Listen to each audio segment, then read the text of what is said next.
Do you like the north of England? Would you like to spend a couple of days doing nothing but playing board games, eating great food, in the presence of fantastic people, some well-known faces from board game media, and potentially Matthew Jude smelling great? Then come to AireCon between the 13th to 15th of March next year. Tickets and more information are available on their website. That's aircon.co.uk and also in the links in the show notes. And now, on with the show.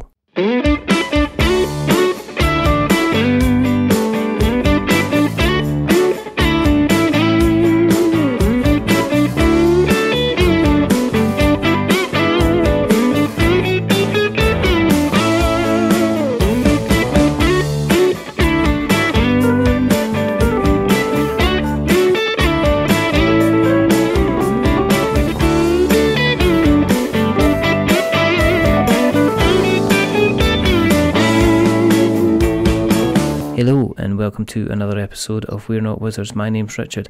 I'll be your host for autumn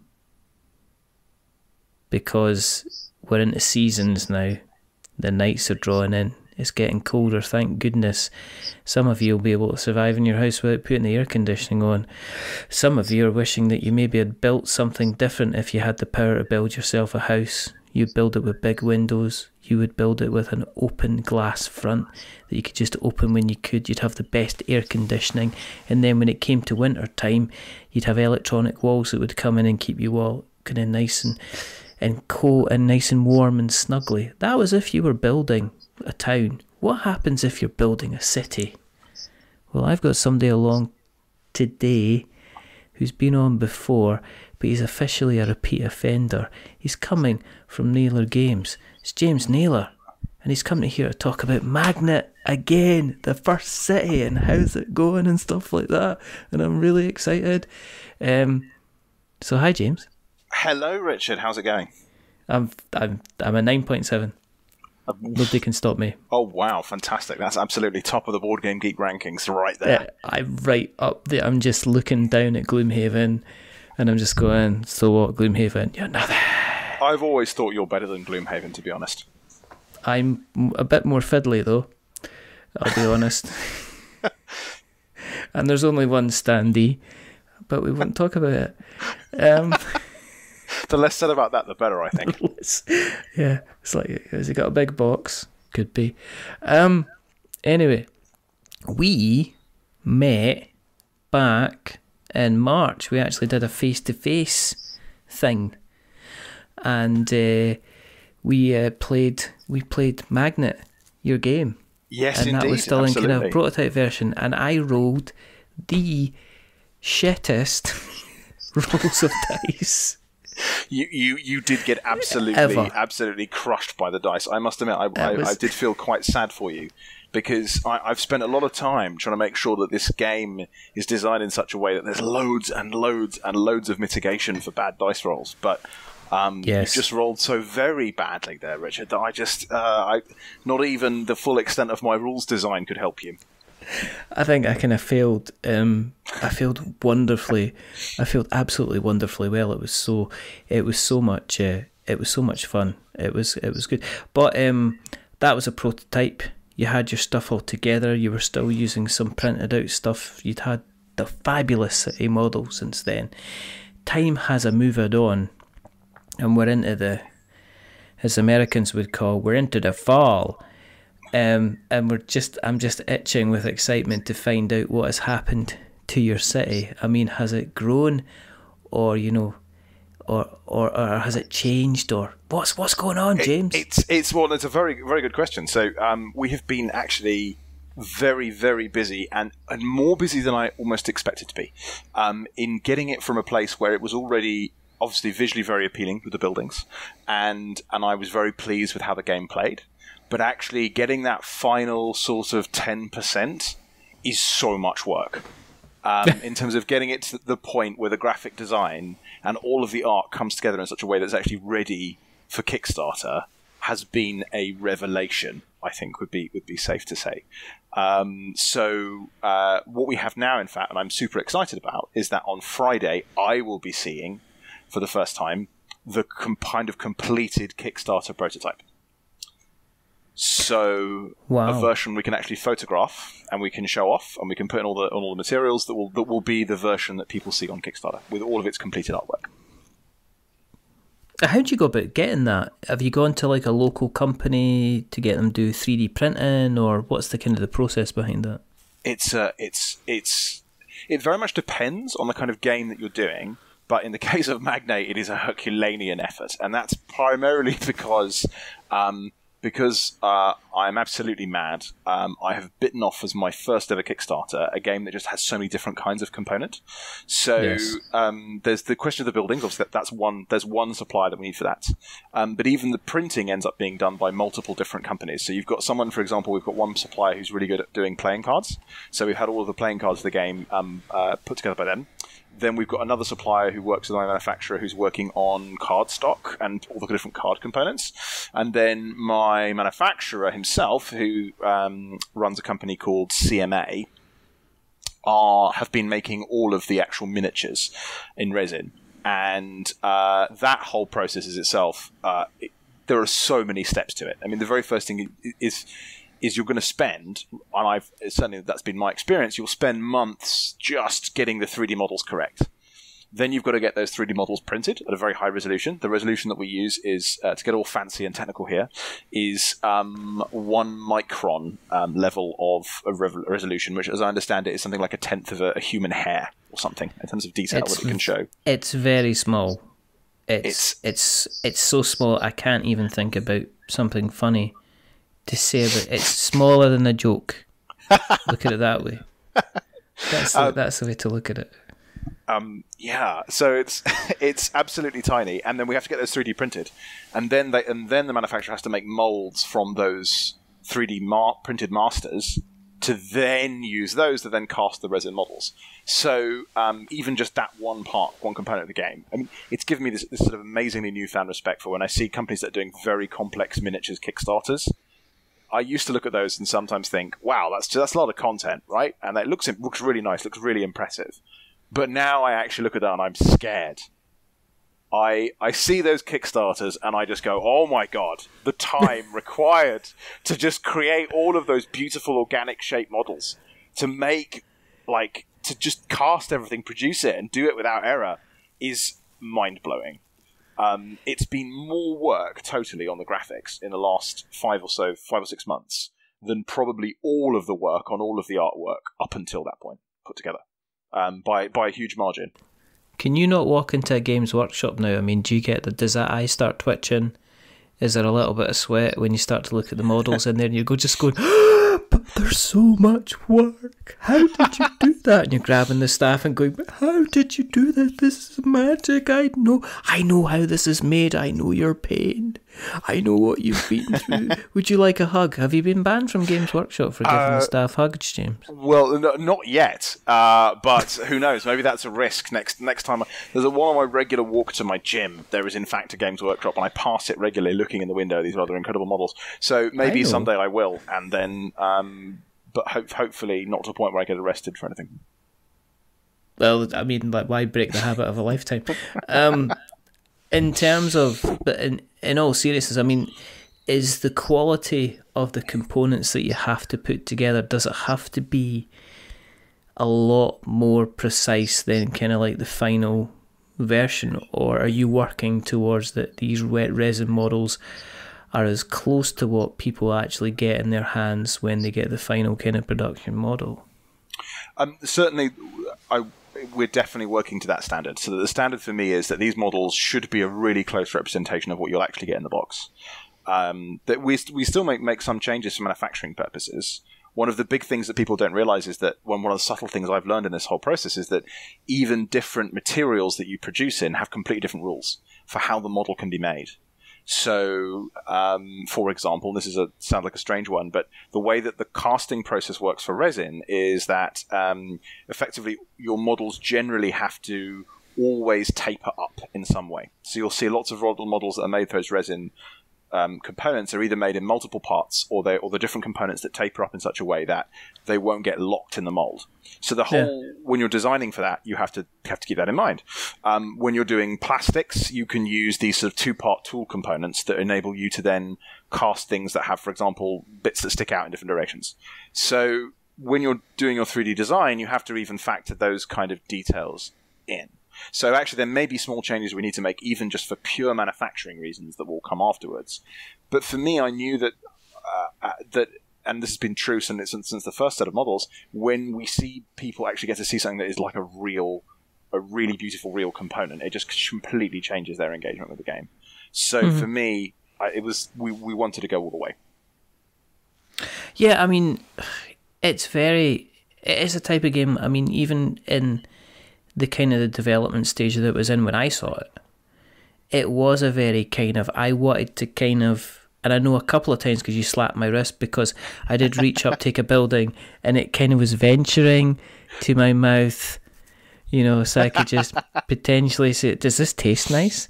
I mean, that was my thought, and you were just like, do you mind? I've got people, I've got a 2 o'clock, I've got a 2:30 coming along, and you're right in the middle, try to bite the yellow buildings that definitely don't taste of bananas. They do taste of bananas. Have you thought about actually making kind of, do you know what would be cool? Smelly buildings.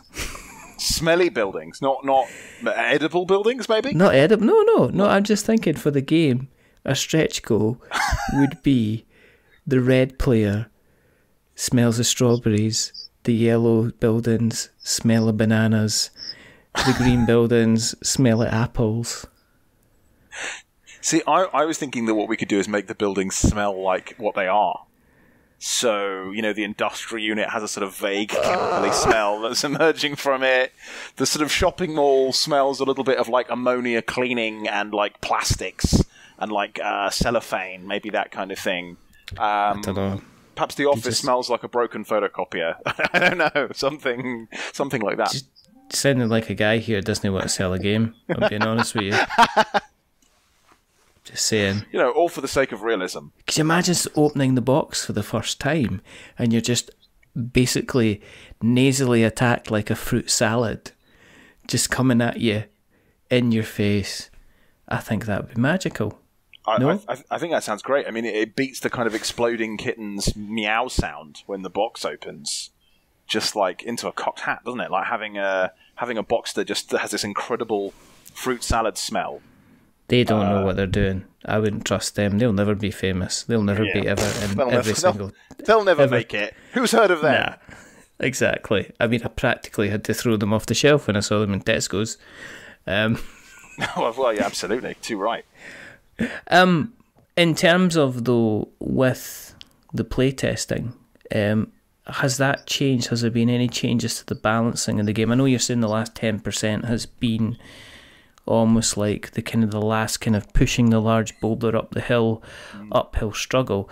But up until the last minute, have you still kind of been balancing, kind of making changes to Magnate as you've been going? Yeah, definitely. In fact, actually, we had a really probably not such a big change in terms of how much it changes player experience. In fact, not really a change at all. But we had a huge mechanical change in the middle of the year after you played the game.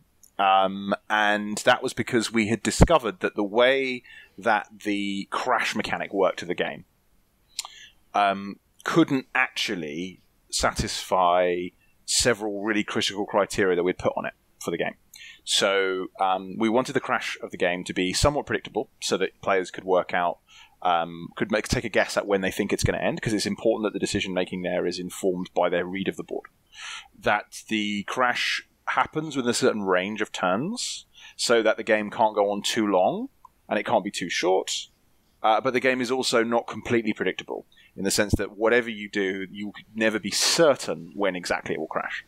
And it turned out the mechanic that we had, where we had this crash marker that moved as well as a land price marker that could move completely independently of each other, was actually, we spent a lot of time doing a lot of maths on it, and we worked out it was impossible for it in its current form to actually maintain all three of those criteria. We ended up creating it's absolutely absurd. We had to create a kind of dummy version of the mechanic that was highly simplified to create a kind of mathematical model of it, and then work from base principles to what we had currently, and worked out that it was logically impossible for it to deliver what we wanted it to. But no one had noticed, because the number of edge cases where the problem would arise was sort of lower than 5% of the time. So, in fact, lower than about 2% of the time. So we'd created a mechanic that couldn't be made to work 100% the way we needed it to work. But we didn't know, just we hadn't tried it enough, and we happened to test it in a situation where which would have been a kind of 1 in 100 thing, where everything went wrong, and it turned out it didn't work, and we were like, well, why is this? And that which led us on this path. And honestly, that happened a week before UK Games Expo. And that must have been scary. Was that scary? Was that kind of a, oh, damn? Does this mean, because I mean, let's face it, and Terry Pratchett always said this, that kind of 1 in a million chances happen 9 times out of 10. Yeah, there was, he's saying it's actually impossible now for the youngest son of a king not to succeed in a quest, kind of thing. That kind of thing. So were you kind of like going, that means that reviewers are going to get this, and of course every single one of them is going to come along this anomaly, and that'll basically crash us down. But was there that kind of thought that we have to get this right, because if this goes anywhere and people find that the game is broken, not trying to plug the show, but if they find out that the game was broken, then it's like, well, what do we do? You can't kind of do a factory recall and say, oh, here, have these rules. Exactly, like those notices in supermarkets that say we're doing a little recall on this because we found it has a broken mechanic. Exactly. Free exploding kittens with every purchase. It absolutely no. It was probably the most nerve-wracking thing that happened to us in the whole process, because I was working with my developer Jaya on it, who's been a huge help over the last 6 or 7 months, helping to kind of refine some of these elements. And when we discovered it, we just knew that we had about 4 or 5 days where we had to come up with something new that would replace it, that would work, that would effectively create the same experience for the players, but we could know logically up front that it couldn't produce those outcomes, and that became the new criteria which we applied. And it was very challenging, but we did manage it. And by the time that we got to the UK Games Expo and the versions that people were playing there at the end of May, we had solved the problem. But it was sort of 2 solid days of just solving this mechanic problem, and it was nerve-wracking, really nerve-wracking. And it was a fascinating problem to encounter, because it was just something which we thought we had solved, but we just clearly not done the thinking deep enough. And I think what I had done was relied on that idea that the game could be 100% empirically balanced. So I guess what I mean by that is that you could predict reasonable levels of outcome. You could then use what you knew about the game to predict that this would only be a genuine 1 in a million edge case, and it would never be a real problem. But it completely changed my mind on that, and made me think that actually there sort of can't be a scenario where it doesn't work. It can be a bit weird sometimes. That's okay, because actually that can be interesting if a game has a completely different pattern to what people normally expect, but it's still satisfying. But it can't just break like that. So that was tough, and a really tough lesson for me as a game designer as well. Yeah, I mean, it's people talk about balance in games all the time, and they talk about kind of obviously the playtesting and how important it can be. And I have seen kind of people still being able to work out how to boss a system and kind of get out. And I can't imagine anything more of a nightmare than kind of discovering somebody going, but if you do this and you get this, you can basically, you're asking the genie for infinite genies, kind of thing. And you're just like going, okay, that's fine. Okay, you win, kind of thing. Yeah. But that aside, I mean, apart from that kind of small bump in the road, what's the feedback been like for the game? The feedback has been excellent. I think it's even into the blind testing process, which is the other major task that we've done, that we hadn't done even started back at AireCon, has been excellent. So watching people just take a copy of the game, learn it from the rulebook with no help, from a rulebook that isn't quite 100% tightened up yet, just with a box of the game and nothing else, and still get to the end of that experience, which is like literally the worst and toughest way to learn a game, and get to the end of it and just say, I really want to play this again next time, and start reeling off all the things they would have done differently and telling me about how the next time they play it, they're going to do this, try this strategy, and they've got to try and do this next time. The number of people who have really, really loved it, and I've had people come up to me, particularly at UK Games Expo, and say, this is awesome, as I thought it would be. This is fantastic. Has been a wonderful experience. So it's definitely been a kind of, although it's been a period of trial in many ways, particularly when it's come to managing everything on the art side and solving some of these big issues, it's been a real period of triumph as well, which has been so satisfying. What's it been like trying to get your marketing kind of hat on? Has that been because you seem to, what I get from you as a person is you loving the organisation, the project management, I'm pretty sure you've probably got at least 5 spreadsheets. They're all colour-coded.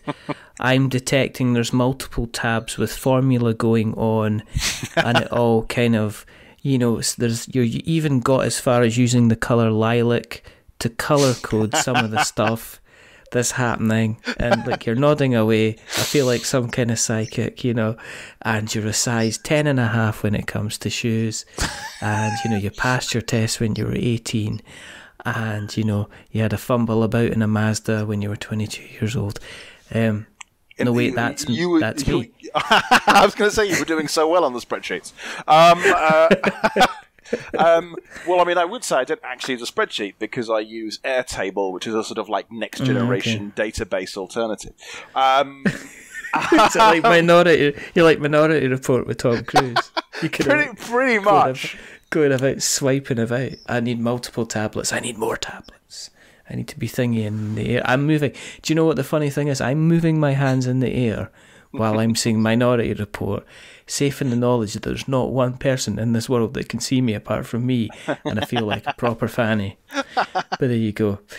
But no, as I was saying, the impression that I got is that the project's management side of things, you're kind of down with that. You're getting everything organised. Everything seems to be running like a kind of like a tight ship. The marketing something like this, or any kind of marketing, any product, requires sometimes a little bit out the box thinking, swerving a bit left when you instead of swerving right. How have you found that side getting ready for the kind of the Kickstarter? It's been really interesting. I mean, I am of the belief that most of the marketing for this kind of thing is actually fundamentally about playing a great ground game. And I guess what I mean by that is, and what I've seen from other successful campaigns as well, is that if you are not someone who has absolutely vast budget and existing market footprint, like let's take a really big company that does this sort of stuff quite well, like Simon, for example, you need to just meet as many people as possible, get as many people as possible to play the game, hit the convention circuit, keep increasing constant exposure, constant trickle of social media, and constantly foregrounding a great product. And that's really the thing that I'm most interested in. I'm a pretty good project manager, but the thing that I'm most passionate about really is about the product development. So, and to me, something that's inherently appealing is like a critical part of that. So we found that because we spent a lot of time on that side of things, when we put just in front of people, it sort of sells itself at exhibitions. And so one of the most interesting marketing data points for me this year, which was really great on that front, was the UK Games Expo. So a tool that I know that a lot of people actually use, huge numbers of people use to organize their conventions, is a really cool tool called Tabletop Together. And it basically allows you to list games you're interested in going to conventions. It's like one of the number one tools for like doing this for Essen, for example. Yeah. And it was wonderful to see that Magnate was consistently in, and this is after I'd added it really late to the tool, was consistently in the top 20 of all the games on there for UK Games Expo for kind of anticipation. And that was just fantastic because we were ahead. I was the new Reign of Nizia title we were consistently ahead of. We were ahead of loads and loads of other games consistently on that list. From everyone else ahead of us was a big company or someone had a really successful prior Kickstarter. And that was the moment where I was like, that's really interesting, because for the first time, which is really hard to get, this kind of like very grassroots marketing, we had some data about people, about level of interest that we'd kind of not had before. And it seemed to just anecdotally reflect and time with a lot of other things I've seen, which is that I think we've got a pretty good, like a lot of people have a pretty good base of awareness. And I could be wrong, but the mailing list is strong. There's loads and loads of people who are kind of interested already, who are quite excited for it. And I've been really fortunate that I've quite a few very good reviewers have all said to me, yes, just send it. We're really keen to review this. So I think there's going to be, as we move into the final phase and the marketing starts ramping up considerably, ready for the actual launch, I think that's all about building on that. And actually, I just want to say one more thing on that, which I think is an example of a previous campaign that's done something very similar, that's done a really good job of this, and that's Solar Storm. Because I first met Aidan, who designed the game back in, that would have been March last year, February, March last year, maybe even a little earlier than that. And I saw his prototype that he brought along to a networking event at Inside the Box Games in London, and he was very passionate about it. He had this great little co-op game. I didn't get a chance to play it, but I saw other people playing it, enjoying it. It was a lot of feedback. He had still loads of development work to do, and he just hit every con. He was just there day in, day out, like constantly getting people to play it. And now that game is like completely smashing it on Kickstarter. I think they're well over 1,000 backers already. Which to me was phenomenal. And it was also strange because I remember, I wrote a preview for Solar Storm, and at the time I was kind of like, well, this is good and this is fun, but my concern was, at the time I was like, I'm wondering how the noise is going to get out on this one. I was wondering where it was going to, I was just wondering where it was going to go and where it was going to be, and then it's kind of come out and it had some coverage, and some of it was favourable and some of it was, well, it's just pandemic kind of thing. And I was just like, in my preview I said, well, it is pandemic, but what's kind of wrong with that in terms of the mechanics? But it kind of is doing its own little thing, and it's kind of trying to do something different, and it's a bloody hard game to play, and I think that appealed to a lot of people. And it's just one of these things that it hit the right time, the right price point. It seemed to be the right type of game, the right type of theme, and it's just gone on to do gangbusters. And I think it's one of these things that's like you're saying, well, he would hit every kind of con going, and I'm wondering about these. It's again, to me, is like Kickstarter is not giving up any of its secrets, but I reckon that social media isn't necessarily a good measurement of whether or not a game is going to do well on Kickstarter. I've seen a lot of games that have, they've got 3,000 followers on Twitter, they've got a huge Instagram post, they're in every single board game kind of group going, talking to people and interacting. But I'm thinking, well, if you're not out in the cons actually meeting and speaking to the people, they're the guys, if they don't get hands-on, people get hands-on with the game, they're probably more likely to back. And that's where I reckon Solar Storm did quite well. Yeah. Definitely. Absolutely. And I think it's that thing again. It's those two things coming together, which is like that's sort of the board game equivalent of pounding the pavement to get people playing it and interested in those conventions, and then creating a product that just actually is a really good product. Because I would agree with you completely. Saying people said, "Oh, it's like Pandemic." I'm like, yeah, Pandemic is a great game. Like it's done very well for lots of really good reasons. It's like having buildings that smell of bananas and apples, and strawberries. That would be a great set of buildings. It's like, yeah, it's been done before, but everybody's going to go, yeah, this is fantastic. This is amazing. Yeah. And I think that's where Solar Storm did so well, because people went, this is familiar, and maybe I don't want to play Pandemic, but I remember all the fun times I had with Pandemic. And I know it seems like a short game. It's not going to be... I'm not looking at a game that's going to take up 4 hours at my table. I'm looking at a game that you can rattle through in 25 minutes. Exactly. So that was attractive. And that's a great product. And it's great. It's a great product. And as you say, I think people can get very over... they can put too much emphasis on social media in terms of how important it is, because but actually the raw numbers just don't bear it out. I mean, for me, it's been really interesting putting together a marketing plan for this. So one of the kind of biggest things that hasn't really happened yet on Magnate's side is really, obviously, getting all the reviewers. Obviously, they've all been being lined up in terms of agreeing to review the game, but obviously none of that content has landed yet. I mean, some early reviews have been incredibly glowing and have been absolutely brilliant, though that's helped us hugely, and I'm hugely grateful to those reviewers. But obviously the next wave is coming. But as I was going through that process of trying to find out what the best people to work with would be, one of the things that came through to me is when you look at the hard numbers, like some of the previews just are not generating huge amounts of real traffic to different sites where people sign up. And actually, if you've got someone gets 200 views on a YouTube video, okay, that's good. But actually, 50 email signups at a convention has that for breakfast. In terms of level of engagement, and really the person that kind of helped me see this was my business partner, who's comes from the kind of wargaming world, where he was involved in creating a wargame brand, and he was just always like, yeah, conventions are critical. They're much more important than you think they are. And I was thinking, come on, isn't everything online now? Very much that was my attitude, particularly because my professional life, I work in digital marketing. So to me, the idea that it would all be about physically turning up a convention seemed a bit alien. But wow, it's definitely been the best channel for us.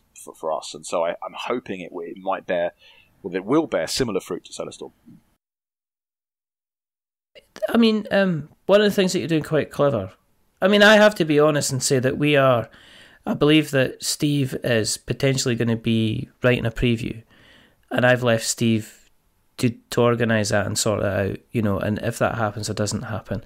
And the fact of the matter is, we know people quite well, so I got to distance myself. I'm not going to be having a hands-on with Magnate again. I mean, Steve is going to be playing with a couple of friends, that he knows, and getting their feedback from there. Yeah, absolutely. The way that I found that worked for you guys was that the way that you structured your demos and your playthroughs was different. Was the first time I had experienced somebody who'd said, okay, let's play a couple of rounds. You can roll some dice really badly, and then what we're going to do is we're going to fast forward by 45 minutes or 2 hours or whatever to the end of the game where you can actually play. You can play what happens at the end, kind of thing. Yeah. And I found that kind of really interesting to kind of almost say, because for many games, for demos, this is how you start. And as everybody knows with any kind of good piece of media, be it a film, a song, or something like that, it's the kind of the build-up from the middle to the end that is usually the thing that gets people kind of buzzing, and it's what they're looking for and what they're tied to experiencing. With your experience in kind of social media marketing and stuff like that, was that why you decided to just say, okay, let's do a little bit of intro to show you the basics, but then let's ramp it up to 11 at the end so you can actually see what's going to happen when the game comes to its kind of crashing crescendo, basically? Definitely. I think, because the way I see that is that every story obviously needs a beginning, a middle, and an end. And the most important parts of that are the beginning and the end. And you can't really get a sense of the way the game scales unless you've seen what it's like earlier on. And that was the sense that we had with it. Actually, since then, we've actually changed our demoing even more. We actually have moved towards a situation now where we basically have demos in 2 streams, where we have complete games, and then we have demos that are really fast overviews. And the reason we've done that is because one of the other things that's come out of the last 6 months of Magnate has been the tightening of the game arc even more. And I think one of the things I'm very proud about the game for is the fact that no turn is quite like any other turn, in the sense that the stakes are really ramping. Like, one of the things that people have said to us consistently about it, which has been brilliant to see that come through in the actual finished product, is that people have said, I love the way that the game goes from 0 at the beginning, I'm building a house, to epic battle, bidding war over who's going to fill the suite of massive office blocks at the end. And the totals are enormous. You're dealing in the hundreds of thousands at the beginning and then tens of millions by the end. And so, because of that scale, every time we tried to salami slice it a bit, it felt that you were really missing something. Like it really was like the greater than the sum of its parts of the different turns. So that's why I think with those other demos that we did, I think were pretty successful, was that we knew we had to try and give a sense of that arc, I think, which is why it's critical for us to have that beginning as well as an end. In terms of Magnate itself, do you think it's a bit of a fluffy jumper of a game? Now hear me out on this, okay? Go for it. And in the terms that if you start talking property building, having lots of money to play with, rolling dice, dealing with kind of losing and gaining money in the property ladder, there's a certain other game, obviously who's doing some absolutely flipping terrible stuff in the market at the moment, but, you know, do you think part of the attraction, and I think we spoke about this last time, do you think that part of the attraction is that you could probably safely say that probably 90 to 95% of every single person that maybe walked through AireCon that day, or was at kind of like, you know, or was at the UK Games Expo, had some kind of exposure to the M word, to the big monopoly, and then viewing your game, they were like, well, this is updated Monopoly, so I'm already 50% of the way there because I'm getting hit by a wave of nostalgia,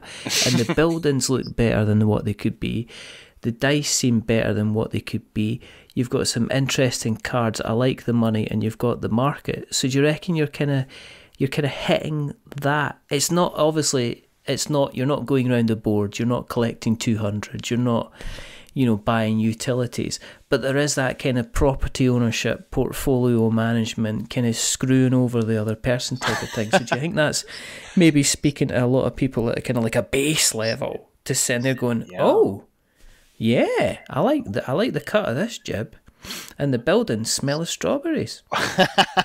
100%. I mean, I think for me, it had always been from the very beginning a project that was about trying to create a game that was like what Monopoly I imagined was in my head when I was a child. So when I would think as a child like playing Monopoly, I'd always want to play Monopoly, and my parents would always say like, well, you know, actually when you actually play it, you get really upset. And of course, many years later would admit to situations where they would let me win, because obviously the when you get crushed in Monopoly, the crushing is phenomenal. But I always still wanted to play it more, because something about the game's theme, the fact that it is, I think, which is often forgotten about it is a building game. I mean, obviously the building pieces you do in it are very limited compared to something like Magnate, but it is a building game where you could sort of amass money, you try and build this empire. It's immensely attractive. And for me, it was always about Magnate, was about going, well, okay, what if you took that feeling and you tried to create a game that would really create and fulfill that expectation, and would have all the kind of sophisticated mechanics that you know, that are now available to us through like years and years of like really interesting Eurogame development, and bring those things together. So, and I think from a marketing perspective as well, what that means is that that's actually very positive, because it means that you are working off something that people already are familiar with. As you said about Solar-Storm, one thing I'm really good about it is that actually there are elements of it that are familiar, and that's a good thing. And I think, and I remember I got the question once of saying, well, how do you feel like it if this game is all it keeps being compared to Monopoly? And I just said, well, look, if Magnate becomes the major thing that everyone compares or other Monopoly to, and that becomes the number one comparison game against Monopoly, I will be very, very happy indeed. Because that would be that would be the most amazing success that I can't really quite honestly hope for, but would be incredible if it happened. You could actually use a tagline to say this is like actual what Monopoly should be, and not this kind of this disgrace. Kind of like, I'm sorry, I just seen a couple of things they've done recently, and I'm just like, you're just going on people's divisions here at the moment, and it's a terrible way to be doing kind of any type of business, where you're effectively buying a product that other people can poke fun out of other people because of the way that they run their lives. I just don't agree with it. So if you're going to come in and you're going to tell them, well, look, let's get back to the cutthroat, high-class greed that Monopoly used to be about, and let's chase away these social issues, then I'll stand by you, Mr. Naylor. That's all I'm saying. That is all I'm saying. I only hope that Magnate has a little bit more of a slightly satirical edge that it still has, that I think Monopoly maybe doesn't at all. Because I think for me, the idea that the crash is inevitable in Magnate is really important.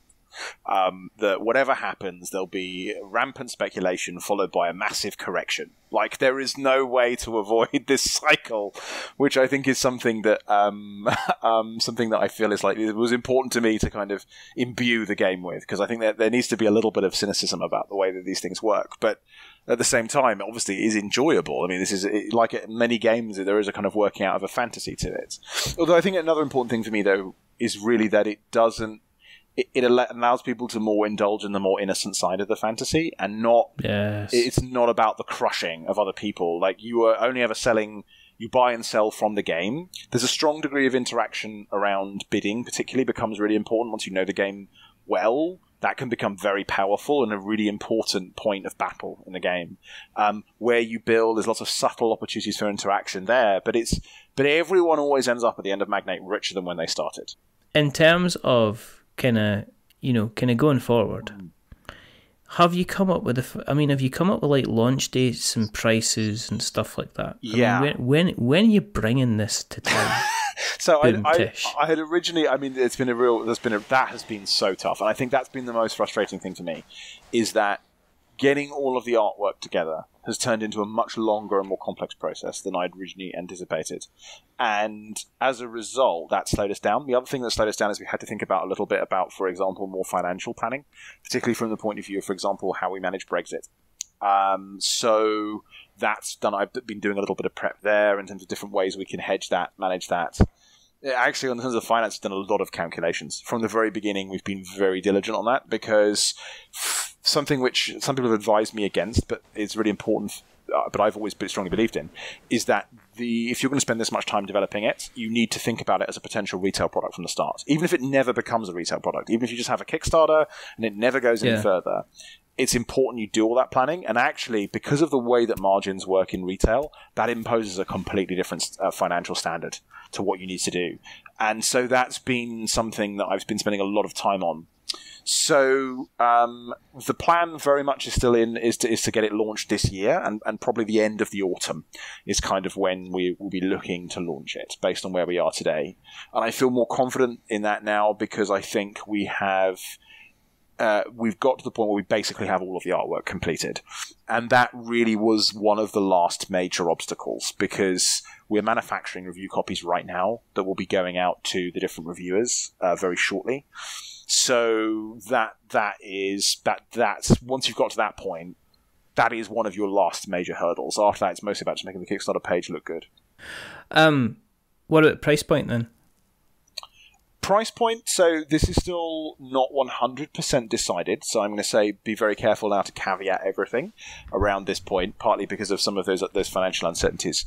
But I would like to get the base product in below £60, which I think is pretty good for the number of components, the miniatures, the amount of production value you get is going to be very high within that. But I think that's the level where I think if you go much higher than that, you are in proper miniatures game territory.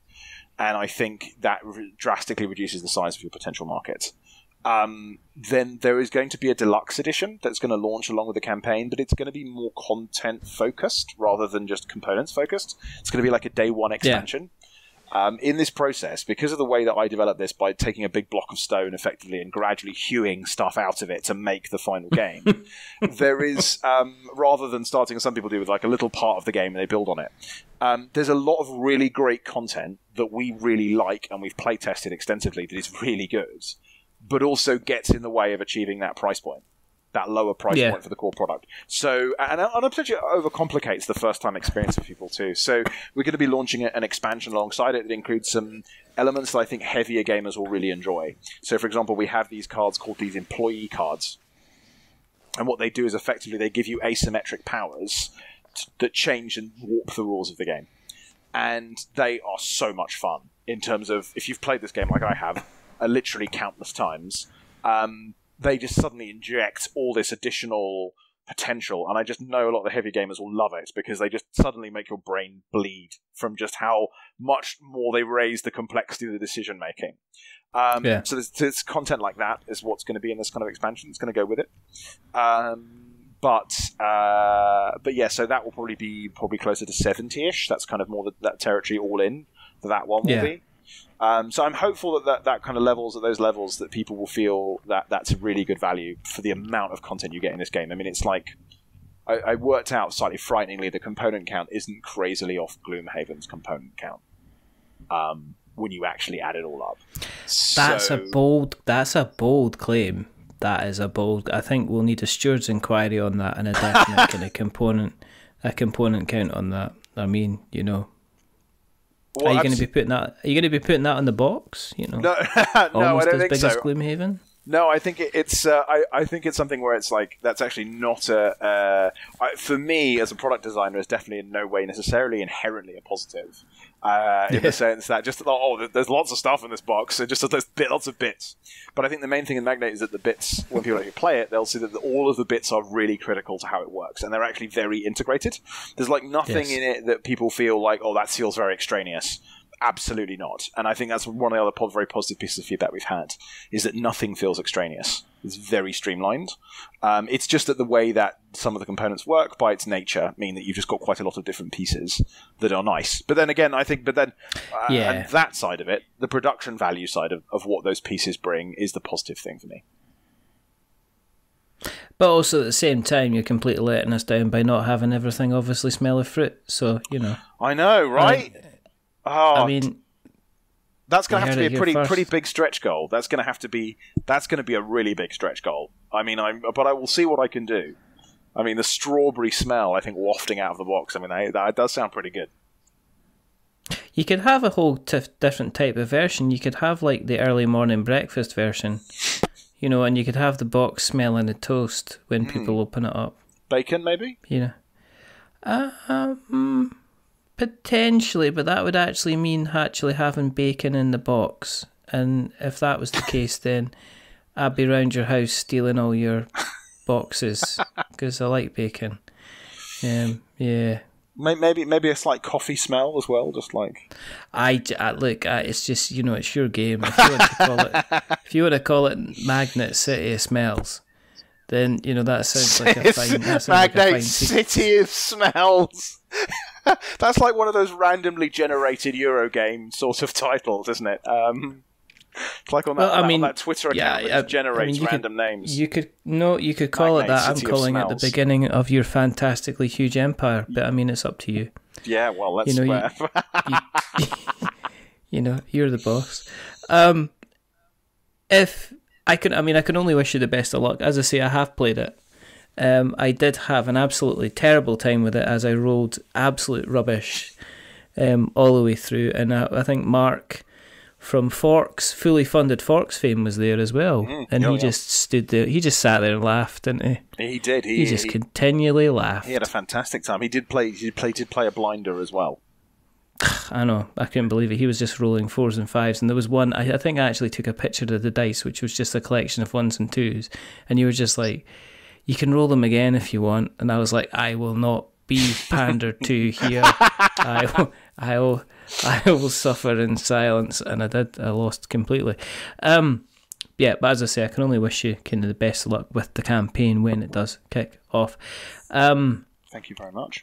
If people want to find you on the internet webs, where do we find you on the internet webs? So I think the best place to go is magnategame.com. There are now links to several reviews that we've already had up there, and as well as obviously the sign-up form. So if you are interested in backing the Kickstarter when it launches, you'll get a notification from us on that website as well. So that's definitely the number one place to go. But we've also got a Facebook page, an Instagram account, and we're pushing out quite a lot of quite interesting content very shortly on that around the development process of the game. So if that's the kind of thing that touches your buttons, we've got for example, information on how, like some different posts about how we make the miniatures, the process of doing that, some of the kind of creative ideas and things behind those behind that kind of process. So those are places to check out as well. And we obviously have a BGG listing too. And what we'll do, as always, we will make sure that we put all those links in the show notes so that we've got notes to show. Excellent. That sounded a bit bouncy and singy. I'm not sure about that. If you want to keep an eye on what we're up to, and just applaud everybody that decides to stick up and put up with us, especially since you're not getting any financial reward at all for doing so. Bless you. You can find us on all the different worn out places, worn out faces. You can find us on Instagram and Twitter and Facebook and the Googles and,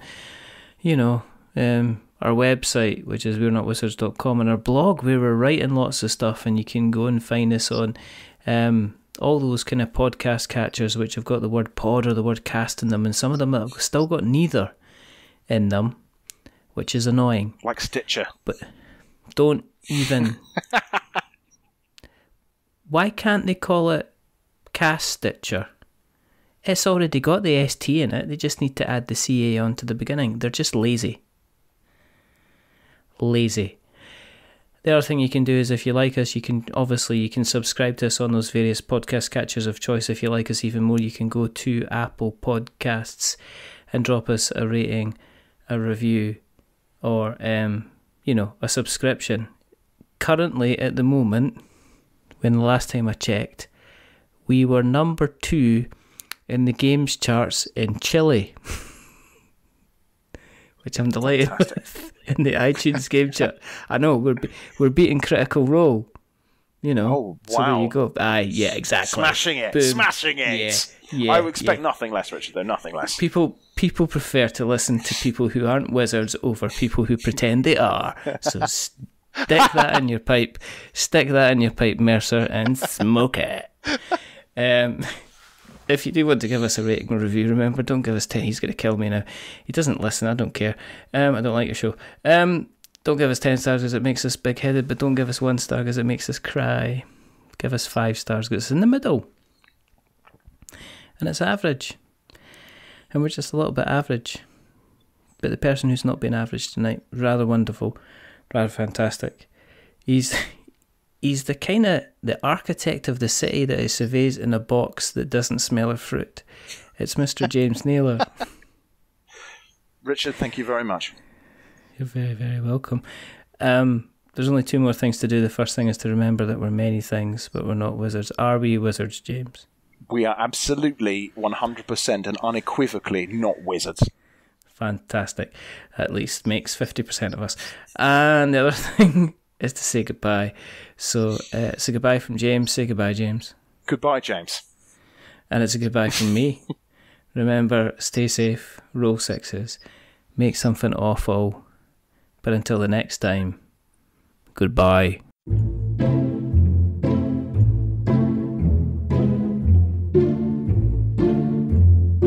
A wizard is never late.